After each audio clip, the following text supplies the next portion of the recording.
Perjalanan santai Wali Paidi. Senja turun pelan-pelan, langit berwarna jingga kemasan. Angin berhembus lembut membawa aroma tanah yang mulai dingin. Wali Paidi duduk bersila di samping makam seorang sesepuh yang dulu sering ia kunjungi. Ia menunduk sejenak, berdoa dengan tenang, lalu tersenyum sendiri mengingat betapa uniknya orang yang kini terbaring di sana.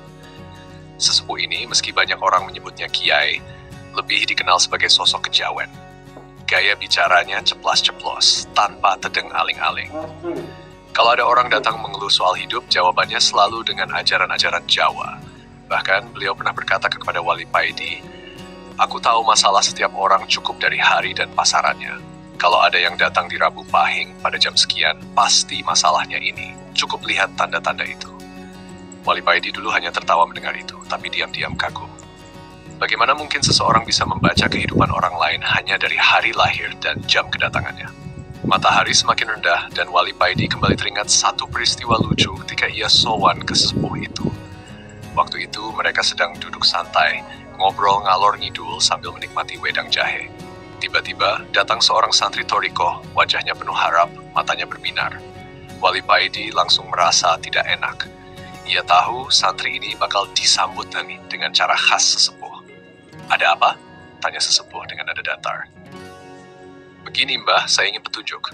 Bagaimana caranya menjadi seorang salik yang baik supaya cepat sampai kepada Allah dan bisa makrifat kepadanya," kata santri dengan penuh kesungguhan.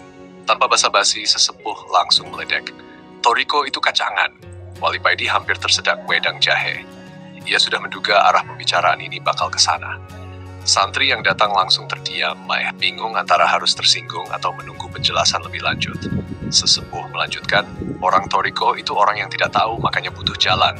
Kalau kamu sudah tahu, buat apa nyari jalan?" Santri makin kebingungan. Dengan tatapan tajam, sesepuh menambahkan, "Opo matamu picek? Gusti Allah itu lebih dekat dari urat nadimu. Sudah dekat sekali kok kamu malah muter-muter cari jalan ke sana kemari. Ya makin jauh jadinya." Wali Paidi menahan tawa. Ia tahu ini gaya khas sesepuh, kasar di luar tapi dalamnya penuh makna.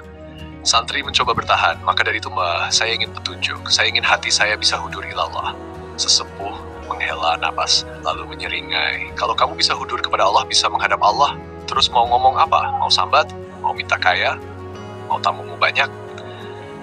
Santri makin kecut, sementara Wali Paidi sudah tak bisa menahan tawa. Ia tahu persis ini bukan sekadar guyonan, tapi tamparan halus agar orang tidak sibuk mencari sesuatu yang sebenarnya sudah ada. Lalu, sesepuh menunjuk Wali Paidi. "Lihat dia ini, sama kayak kamu, dulu Toriko juga. Tapi diangkat jadi wali bukan karena Torikonya, cuma karena gurunya sudah mati. Wali macam apa itu? Wali kacangan, ecek-ecek, gak bahaya belas." Wali Paidi tertawa terpingkal-pingkal. Ia membalas, "Lumayan, Mbah, daripada sampai jadi kiai seumur hidup tapi gak jadi wali." Sesepuh ikut tertawa keras. "Aku ora doyan, kalau disuruh milih, mendingan jadi kiai kayak gini daripada jadi wali kacangan kayak kamu. Isone mung ganteni guruna."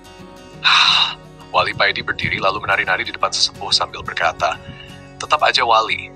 Sesepuh tak mau kalah ikut menari-nari. Tugas wali itu membimbing masyarakat, melayani mereka. "Jadi, intinya kamu yanku, dan aku tuh ini juraganmu."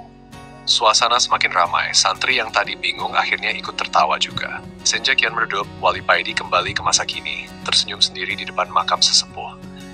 Ia tahu di balik gaya ceplas-ceplos itu ada kebijaksanaan yang dalam.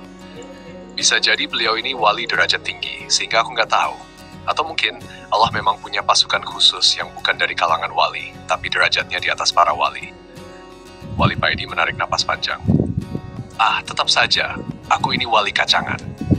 Lalu ia tertawa kecil. Cerita ini mengandung humor khas Wali Paidi, yang ringan tapi syarat makna. Dialog antara Wali Paidi dan sesepuh yang ceplas-ceplos memperlihatkan bagaimana kebijaksanaan kadang hadir dalam bentuk yang tidak terduga.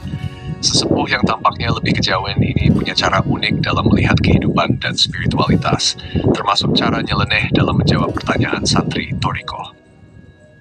Dalam guyonannya, ia sebenarnya menyampaikan pesan mendalam, bahwa mendekat kepada Allah tidak selalu harus melalui jalan yang berliku, karena Allah sudah begitu dekat dengan manusia. Wali Paidi sendiri meski diledek sebagai wali kacangan, justru menunjukkan sikap yang lebih santai dalam memahami perannya. Ada pelajaran di sini. Kadang kita terlalu serius dalam mencari sesuatu yang sebenarnya sudah ada di dekat kita.